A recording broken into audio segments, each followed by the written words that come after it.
pregnancy test trembles in my hands like a living thing, the two pink lines blurring as tears fill my eyes. Positive. After 3 tests, 3 different brands, there's no denying it anymore. I'm pregnant. With Damien's baby.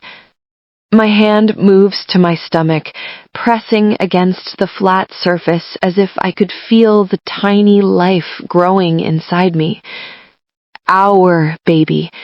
The product of that one perfect night 3 weeks ago when he finally looked at me like I mattered, like I was more than just the invisible Omega daughter of the pack healer. That night, he'd touched me like I was precious. He'd whispered my name against my skin like a prayer. He'd made me believe that maybe, just maybe, an alpha like him could love someone like me. I was such a fool. My wolf whines in the back of my mind, anxious and uncertain. She's never trusted Damien, not really, but I dismissed her instincts, too desperate for his attention to listen to reason. Now, staring at this test, I feel something shift inside me, something that isn't quite hope, but close to it. This baby changes everything. He'll have to acknowledge me now. He'll have to see me as more than a mistake, more than a moment of weakness. You can't ignore the mother of your child. You can't pretend she doesn't exist when she's carrying your heir. I wrap the test carefully in tissue and tuck it into my jacket pocket. My heart is racing. My hands won't stop shaking, but I force myself to move. I need to tell him, tonight, before I lose my courage. The walk to the Alpha's house feels like walking to my execution.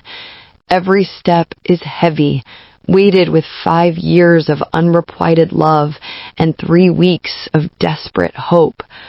The sun is setting, painting the sky in shades of blood and gold. Beautiful. It should be beautiful. This should be the beginning of something wonderful. So why does my wolf keep howling warnings I refuse to hear? The Alpha's office door is partially open. I raise my hand to knock, then freeze as I hear voices inside. Damien's voice, deep and commanding, the alpha tone that makes lesser wolves instinctively submit. And another voice, female, soft, cultured, and completely confident. This ceremony will unite our packs, the woman is saying. My father is already drafting the treaty. This marriage will secure the northern borders and give us access to the mountain territories. It's perfect, Damien. Everything we've been working toward. Marriage. The word punches through my chest like a silver bullet. I should leave. I should turn around and run before I hear something that will destroy me. But my feet won't move. I'm frozen, listening to my world collapse in real time.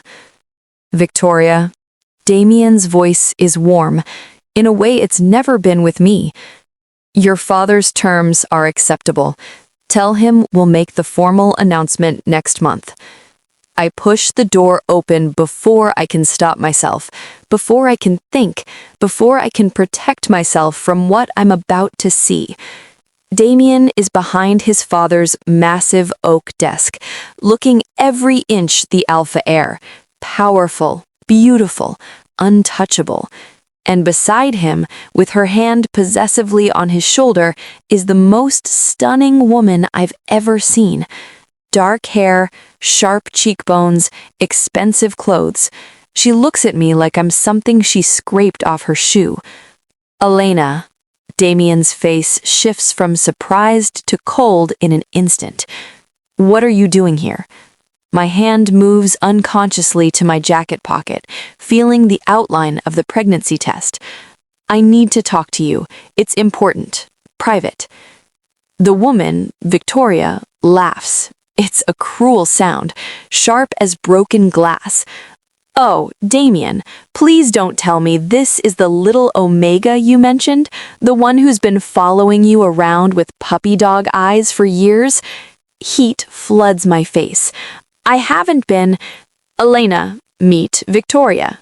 Damien interrupts, standing and moving to put his arm around her waist.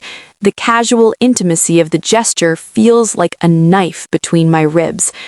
She's the daughter of the Alpha from the Northern Ridge Pack. We've been promised to each other since we were children. We're making it official next month. The room tilts. I grab the doorframe to keep from falling. But we, 3 weeks ago? Was a mistake. The words are delivered with surgical precision, designed to cause maximum damage. Damien looks at me with eyes that might as well belong to a stranger. Cold, dismissive, cruel. You were convenient, Elena. Available. I was drunk and you were there. Willing and eager like you've always been. It meant nothing. My wolf is howling now, thrashing in agony as the mate bond I've felt for years. The one-sided bond he's never acknowledged fractures inside my chest. The pain is physical, stealing my breath, making my knees weak. Nothing? I whisper. It meant nothing? Nothing, he confirms. His voice drops into alpha command, the tone that forces submission from lesser wolves. You need to understand your place, Elena. You're a healer's daughter. Omega blood. Weak genetics. Did you honestly think an alpha like me would choose you as my mate? Victoria smirks. Oh, this is precious. She actually thought you cared about her. Damien, did you not explain how this works? Alphas use omegas. We don't mate with them. She's always been delusional, comes a third voice. Jason, Damien's beta, is standing by the window. I hadn't even noticed him. Follows you around with those pathetic, sad eyes, hoping you'll notice her. It's embarrassing. The three of them are staring at me now, judging me, pitying me, destroying me with casual cruelty like it costs them nothing. My hand is still on the pregnancy test in my pocket. I should tell him. I should throw it in his face and make him understand what he's walking away from. But looking at Victoria, beautiful, polished, perfect Victoria, with her hand on his chest and her ring finger conspicuously bare, waiting for his mark, I suddenly understand with crystal clarity what would happen if I told him the truth. He'd take my baby. That's what alphas do. They claim their offspring, especially when they're from powerful bloodlines. He'd take my child and give it to Victoria to raise. He'd make her the mother, while I became nothing, a footnote, an embarrassment to be hidden away. Or worse, he'd force me to terminate, to erase the evidence of his mistake, to eliminate the complication that threatens his perfect political marriage. My hand moves protectively to my stomach, and I see Damien's eyes track the movement. For just a second, something flickers across his face. Suspicion? Concern? But then it's gone, replaced by cold indifference. Is there something you wanted to say, Elena, or are you just going to stand there staring? Yes. I came here to tell you that you're going to be a father, that despite everything, despite how you've treated me, I was still stupid enough to hope you might want us. No, I hear myself say. My voice sounds hollow, dead. I apologize for bothering you, Alpha. It won't happen again. I turn and walk away before any of them can respond, before they can see the tears burning behind my eyes, before I completely fall apart. I keep walking, out of the house, across the grounds, past the borders of pack territory. I walk until I feel the pack bonds snap like severed ropes, the connection to Silvermoon dissolving, leaving me empty and aching, and finally, horrifyingly free. No one stops me.